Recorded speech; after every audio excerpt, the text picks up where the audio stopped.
Welcome to the Wilson Center's Middle East program. My name is Brooke Sherman, and today I'll be speaking with Mona Elkateb, a visual artist based in Egypt who experiments with digital illustration and design. Thank you so much for joining today, Mona. Thank you so much for having me, Brooke. It's lovely to speak with you. Yeah, absolutely. It's my pleasure. So, to start, I'd just like to know more about your work. So, when did you first want to become an artist, and what has your journey been like? Art has always been a hobby of mine. It's always been a passion ever since I was much younger. I always loved doing art at school, and I was always doodling everywhere and painting and whatnot, but I never actually got the opportunity to study it at higher level. So when I came to applying for university, at that point it was 2 years after the 2011 revolution, and I had this sparked interest in politics. So I had decided to kind of jump on that and pursue that as in my studies. So I did a degree in politics and development studies because I was very kind of fueled with inspiration and passion. And it was this kind of new age Arab Spring time where everyone was full of hope. And so many people like me, so many young people were so excited about kind of being part of this positive change. So I wanted to study that and hopefully come back. I studied abroad and I wanted to come back here and kind of support with this change. Unfortunately, things weren't as optimistic as they had initially seemed. But I came back and I did end up working in the development sector here in Cairo. But I always had this passion for art on the side.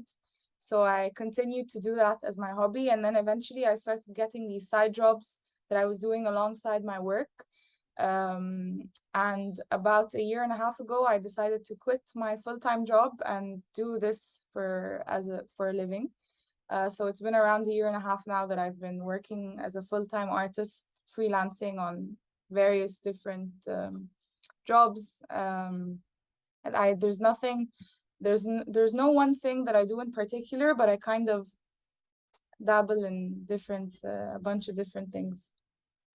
Very neat. I'm sure that was kind of intimidating to make that decision to transition to a career that's fully art. What was that kind of decision like? It took me a very long time to finally make the decision. So I had been kind of thinking about it, considering it for a while. I'd been the jobs were coming in more and more, and initially I used to love doing it, but then it became kind of too much to be doing all these art and design jobs on the side in addition to my full-time job. So I was working on my art stuff in the evenings and then at the office all day. And I was enjoying the art stuff much, much more than I was my full-time job. And I knew it would be risky, but I decided I'll just kind of jump into the freezing water and just see how it goes from there. And it's definitely been a rocky kind of ride. It hasn't been very smooth, but I think I'm happy with my decision nonetheless. And it's been very exciting. Very neat. Yeah, I'm sure it's kind of a high risk, high reward industry to be in, especially if you're freelancing and kind of piecing together various projects. So, can you speak a little bit more? I know you kind of experiment with a lot of different mediums. So, can you talk a little bit about that and also the digital component of it and when you first started experimenting with digital design? Sure. So digital as a medium was never ever on my radar. I didn't know anything about it. I would obviously enjoy consuming other people's digital art, so I'd find that interesting to look at and to engage with, but I had never ever considered delving into that myself. So I'd use the basic tools of pen and paper, or oil on canvas or acrylic on canvas paint. So I was mainly painting or making these ink doodles and drawings. And then someone recommended to me that she said she'd bought an iPad and that it had changed her life as an artist because she was now able to work from anywhere.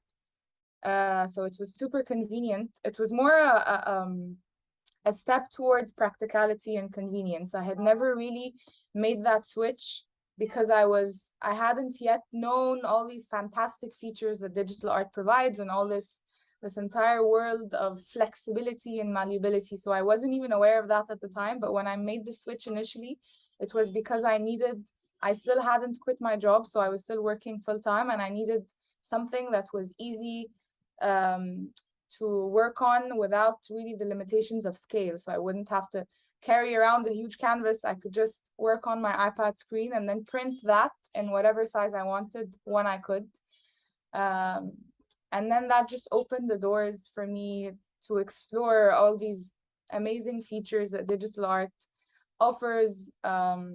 Experimenting with different colors with a tap of a finger, undoing something that you like undoing a stroke, a brush stroke, experimenting with different brush strokes. It was just this amazing new world that had been opened up to me, and I kind of lost myself in it. Um, yeah, and then I think I was doing that for maybe a year, and then recently, I think maybe a couple of months ago, I started to get back into I missed the physical, tangible aspect of art. So I've been painting more. I recently had an exhibition back in June, where it was all just acrylic on canvas. Whereas usually any group exhibitions that I'm a part of, I only display my digital work, or that's what I've been doing for the past couple of years. So yeah, I'm I'm always excited to experiment with different mediums and interested in various art forms, and I'd love to do some sculpting one day. And so yeah, they're all very appealing to me. It's very neat. And I'm sure kind of the technology helped with that transition as well. As you mentioned, it really allowed you to work on your art and have kind of a full-time job at the same time. So it's neat that, as you mentioned, there was really that practicality component of it. And then once you got started, you really learned the ways that it can really broaden your scope as an artist. So that's very neat that Yeah. the technology did that. So I'm curious in terms of kind of the audience for digital art, would you say it's more popular among younger audiences, or is that not necessarily the case? Absolutely. I think definitely digital art has more of a platform on social media. So there's obviously more young people are on there. I've also been told quite a few times by kind of older generation art enthusiasts in Egypt, at least, who own galleries or art collectors, or that I've met at various exhibitions or galleries. I have been told multiple times that this is not at all as valuable as, traditional painting as a medium. I've been told to step away from it and kind of get back to the proper way of making art. Um, and I think it's just because it's so new that not everyone has really kind of gotten used to it yet. It's quite new for many people who are more used to, the more traditional, conventional ways of presenting and making and selling art. Um, I also think it's because, sometimes I think of digital art as like a graffiti stencil.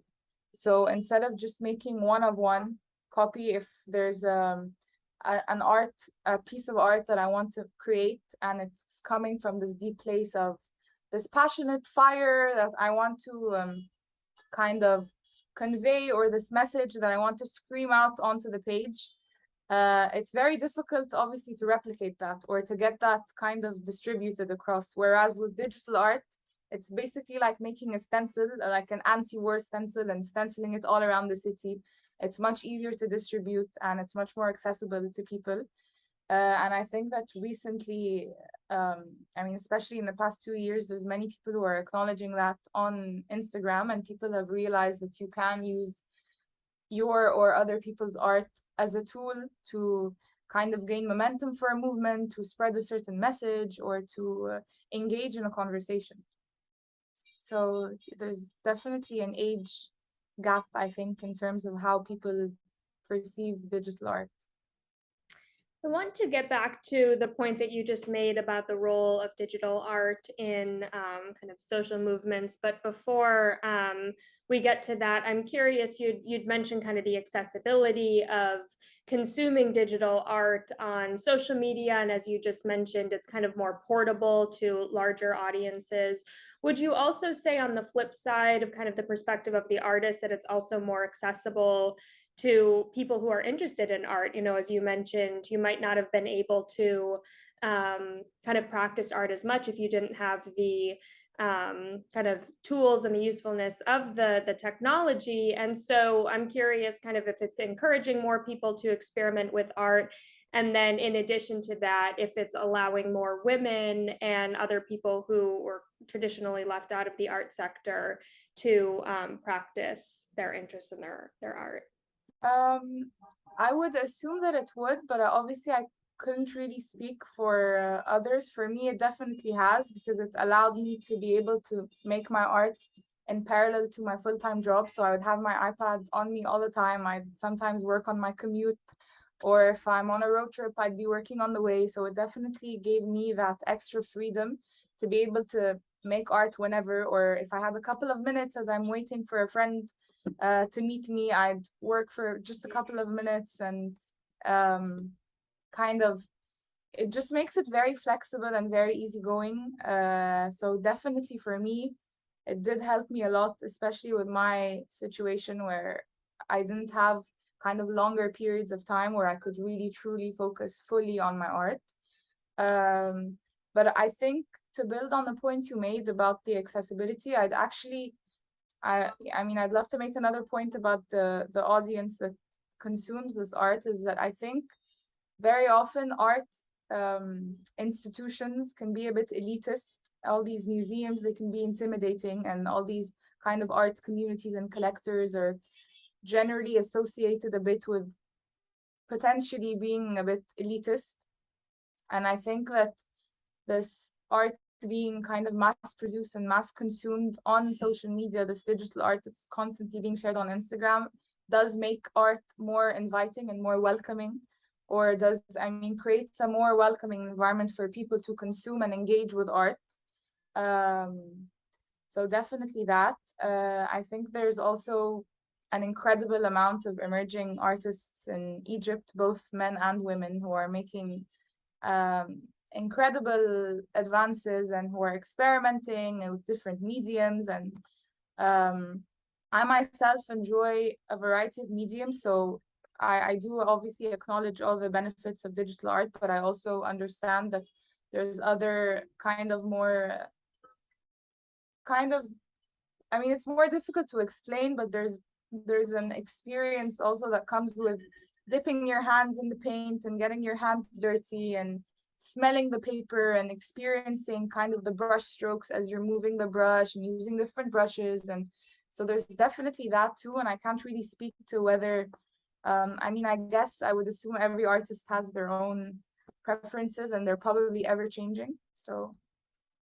I hope that answers the question. It I might does, have yeah. And as you, I appreciate the point you just made about all of the emerging artists in Egypt and around you. And I'm sure as more emerge and put forward new ideas and new techniques, you know, with all of the different mediums that you just mentioned, then you will, you know, kind of continue to support each other and start to kind of maybe break apart some of those elite institutions in the art industry, or at least, you know, as you mentioned, kind of make it more accessible, because that's not just on the social media and the consumer side, but the artists play a big role in that as well, and how they decide to disseminate their artwork. And it sounds like, you know, you and a lot of emerging artists are starting to do that. Yeah, absolutely. I definitely agree with that. I think that's definitely the case. Yeah, that's great to hear.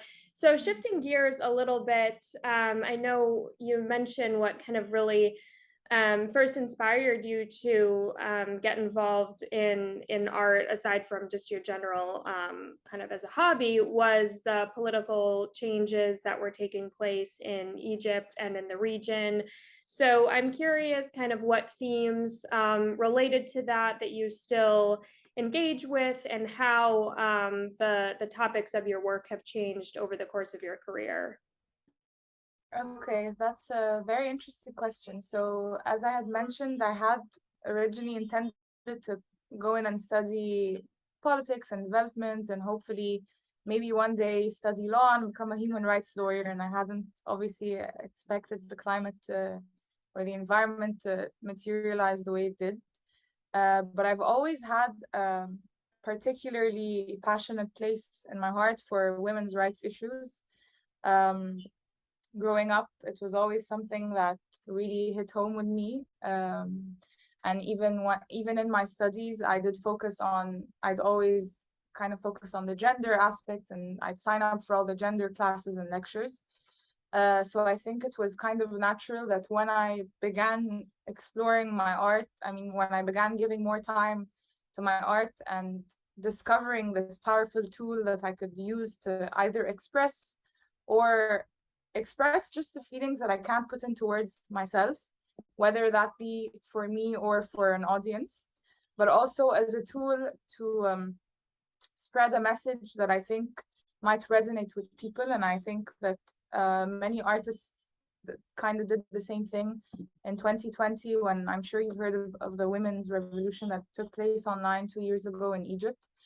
It was a very, very intense and passionate time, and I think it both forced me to reckon and reflect on so much of my experience living in Egypt as a woman, and on my friends' experiences, and just this collective trauma that we've all kind of endured for so many years. And I think it just all boiled to the surface, and the art was therapeutic for me, but also a channel for my rage and anger. And so I think that was definitely I needed art at that point. I needed to continue to make it. It was definitely helping me, but also all the other art that was being made by others, and all these posts and stories that I was reading were constantly fueling me with more anger, more passion, more rage. But it definitely also gave me some hope. I would say it's been different since. It hasn't been easy, and obviously it hasn't been as the trajectory for change has definitely not been as quick or effective as it should have been, in my opinion. But I definitely feel like we've had good progress, and I'm hoping to continue to appreciate all these changes and stay hopeful and stay optimistic about it. I think that's something that's so powerful about art, is that it's not just about the message that you're putting out, but the artists themselves almost go through a change or a learning process as they're making the art. And you learn so much about yourself and about your community and your surroundings just by, as you had mentioned, kind of channeling your emotions onto whatever the canvas or whatever medium you're using at the time.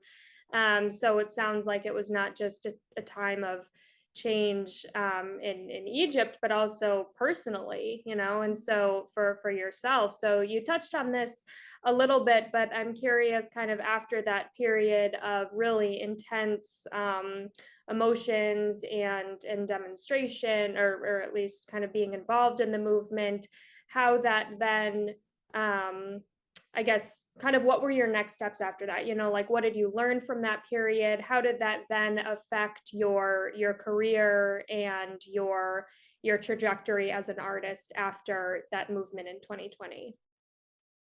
Okay, your question makes me think of a few different points that are completely unrelated, but kind of to go through them.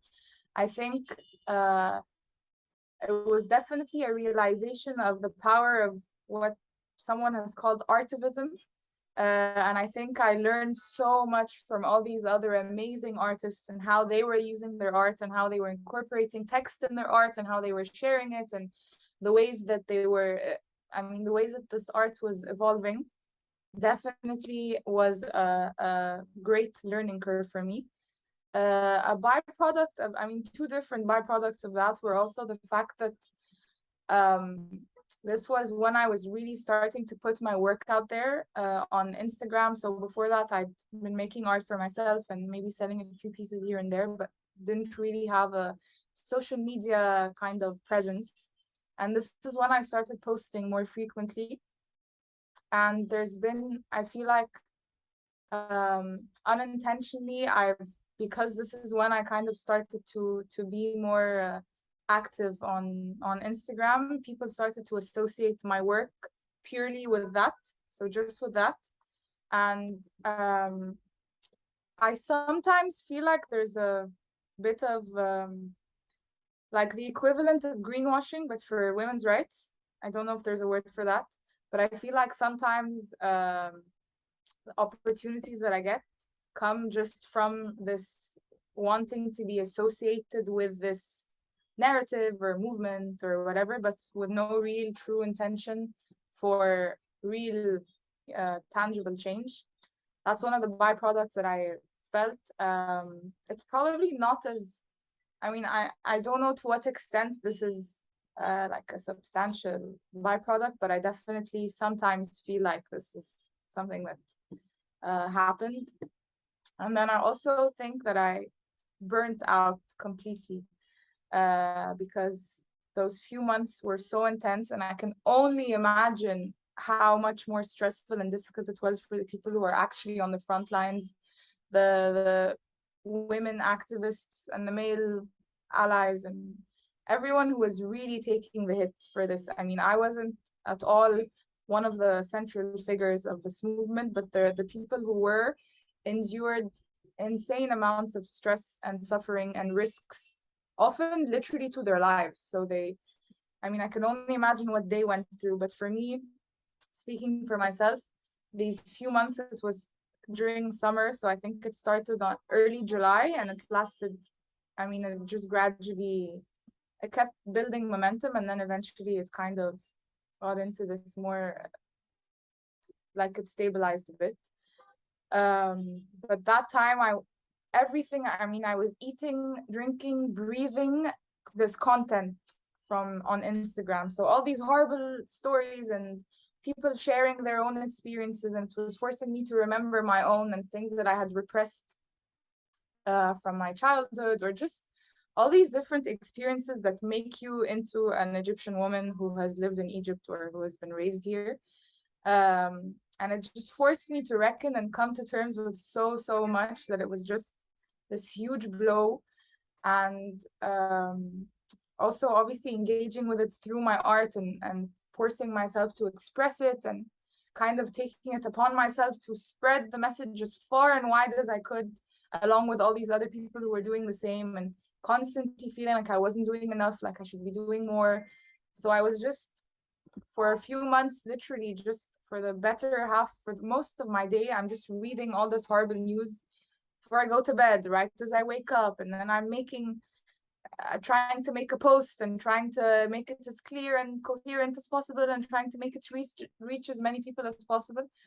I definitely burnt out, and I had to take a social media break for a while because it was just too much for me. It wasn't easy, and I didn't have the strength to continue fighting with the same amount of energy or with the same force.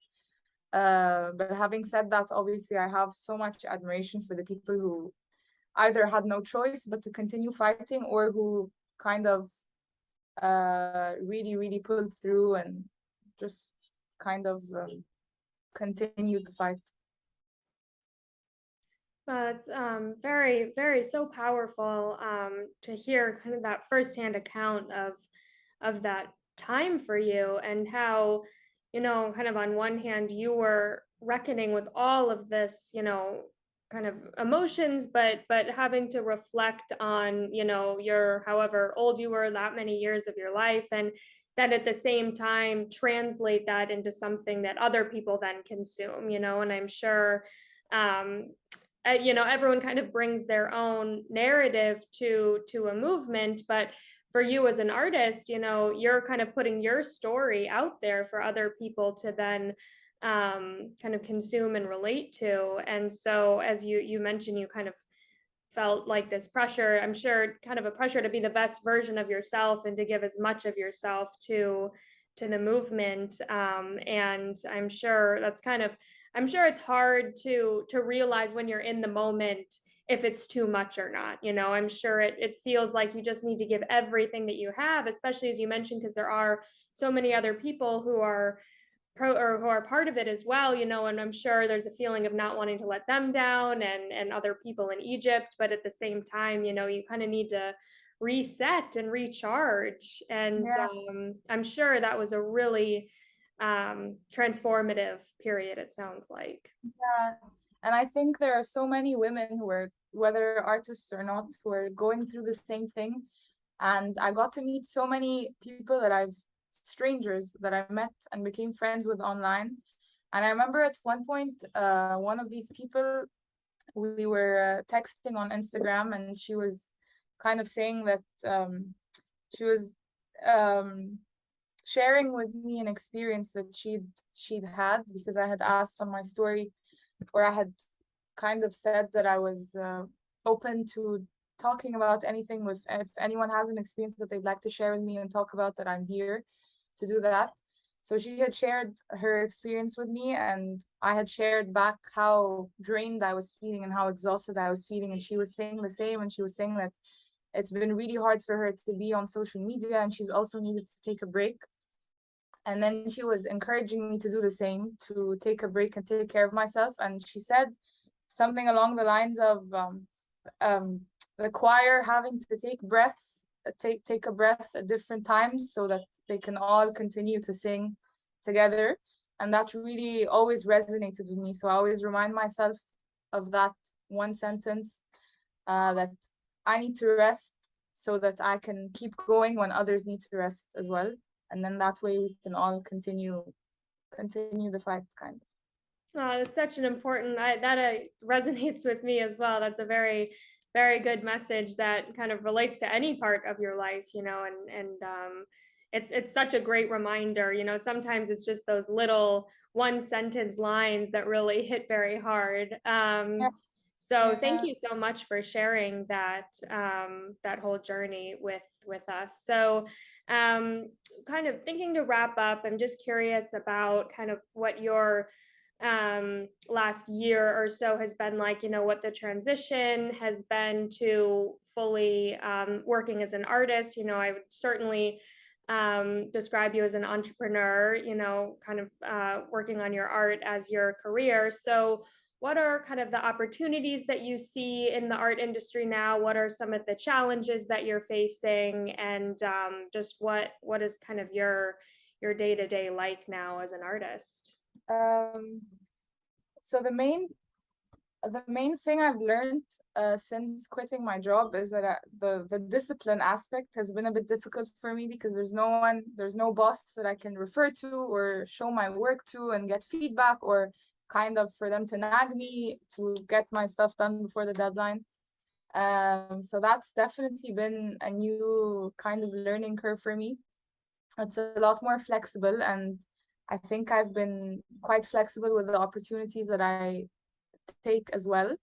I work on a variety of different things. I mean, I have so many different interests, so I'm happy to work with local brands that are making designs for their bags, or someone who wants a painting for their office, or uh, creating artistic logos, or working on illustrating children's books, or kind of just I feel like I've been exploring so many different corners of the art world and all these different mediums, and I've really been enjoying that. Um, Definitely, but it's very unstable, which can be very difficult and stressful, because I never really know. I can never really expect what my income would be on certain months. Obviously, there's no consistent salary that I get, as you would with a normal 9 to 5 job. But I'm loving the flexibility of um, being my own boss, and kind of learning to do that, and learning how to manage my time and my finances. And it was very difficult at first. I'm not gonna lie, I was very, very bad at it. But I feel like slowly I'm easing into it, and it's been good. And I feel like there's definitely more time to consume um, art externally rather than just make it. And that's been giving me so much inspiration, and it's just been channeling all this passion into me. And I feel like it's my favorite thing about being an artist. If that's, I mean, I don't love the label, but if that's what I am, then I think one of my favorite things about it is meeting and engaging with other artists and learning from them. And it's been a very interesting journey, I would say. Sounds like you've been through so many periods of learning and really adapting to your new environment and new circumstances. And with this latest period, you went through the challenge. There's really no roadmap for becoming your own boss, if you will, and kind of taking that big leap. But after you kind of learn the ropes, it sounds like now you're at a point where you're really learning and being able to. I really like what you said. You have more time to consume art now. So I'm sure that just leads to more inspiration and more ideas and more collaboration. So Yeah, it's hopefully. yeah, that's very exciting. Well, thank you so much. This has been such an interesting conversation and really such wonderful, important work that you're doing. And thank you so much for your time. Thank you so much for your time. It was lovely to speak with you.